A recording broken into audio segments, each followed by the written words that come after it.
ఈరోజు రాష్ట్రంలో 29,500 మంది డీలర్సు, వాళ్ళ మీద ఆధారపడి 29 మీద సహాయకులు ఈ రోజున జీవిస్తూ ఉన్నాం. ఈ వ్యవస్థ గత 6 దశాబ్దాలుగా కూడా దేశంలో వర్ధిల్లుతూ ఉంది. 1983లో రేషన్ డీలర్లందరినీ కూడా సెల్ఫ్ ఎంప్లాయ్మెంట్ స్కీమ్ కింద మా ఎంప్లాయ్మెంట్ కార్డు సరెండర్ చేసుకుని డిపోలు ఇచ్చారు. ఈ రోజున వ్యవస్థలో వచ్చిన మార్పుల్లో భాగంగా ఈ రోజున రేషన్ డీలర్ల ఉనికికే ప్రమాదం వచ్చే పరిస్థితి ఉంది.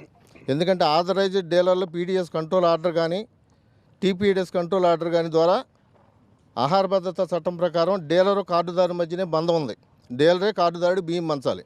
కానీ ఈ రోజున వ్యవస్థలో వచ్చినటువంటి మార్పుల్లో డోర్ డెలివరీ విధానాన్ని ప్రవేశపెట్టి కార్డుదారుడు ఉన్నటువంటి బాధ్యతల్ని తీసుకుని వాహన డ్రైవర్లకు ఇచ్చేసి మా దానికి సమాంతరం ఒక వ్యవస్థ ఏర్పాటు చేస్తూ ఉన్నారు.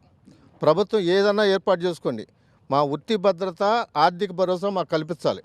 కరోనా సమయంలో 8 నెలల పాటు నెలకు 2 విడతల చొప్పున నెలకి 2,80,00,000 మంది కార్డుదారులకి మేము అతి సమీపంగా ఉండే ఏలుముద్ర సరుకులు పంపిణీ చేశాం.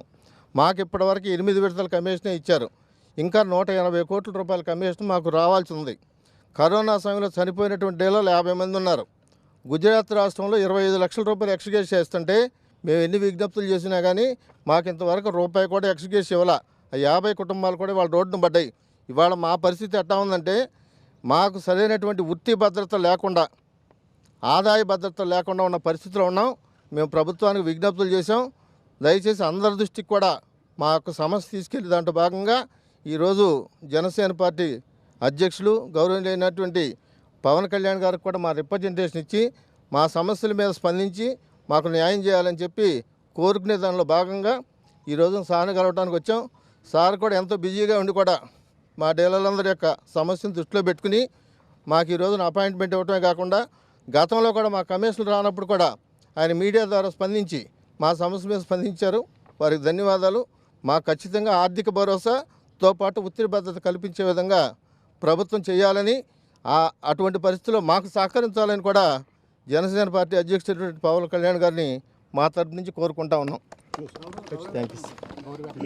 ఇంకొక చిన్న విషయం, ఇప్పుడు మాకు ఇదంతా కాకుండా రాష్ట్రంలో ఉన్న డీలర్లందరికీ కూడా వృత్తి భద్రతతో పాటు సుప్రీంకోర్టు ఉత్తర్వుల ప్రకారం ఒక కుటుంబం జీవించాలంటే 18,500 రూపాయలు గ్రామాల్లోనూ 24,500 రూపాయల పట్టణాల్లో మా గౌరవ వేతన రూపంలో మాకు కల్పించాలని చెప్పి మా పూర్తి డిమాండ్ చేస్తా ఉన్నాం.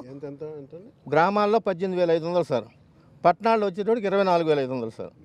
ఒక కుటుంబం జీవించాలని సుప్రీంకోర్టు కమిటీ వేసి నిర్ణయించింది సార్. అవును సార్. గ్రామాల్లో, పట్టణాల్లో కొంచెం ఖర్చులు ఎక్కువ ఉంటాయి కాబట్టి 24,500.